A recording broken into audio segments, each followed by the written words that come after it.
I'm Governor Sarah Palin, and I am delighted to welcome you to the 2008 Alaskan Independence Party Convention in the Golden Heart City, Fairbanks.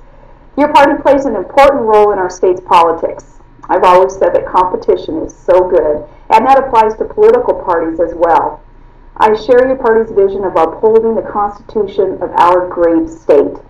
My administration remains focused on reining in government growth so individual liberty and opportunity can expand.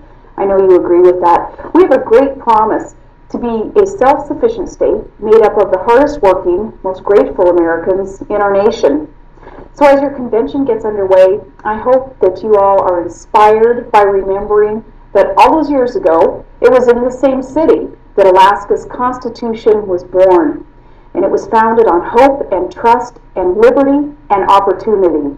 I carry that message of opportunity forward in my administration as we continue to move our state ahead and create positive change. So I say good luck on a successful and inspiring convention. Keep up the good work, and God bless you.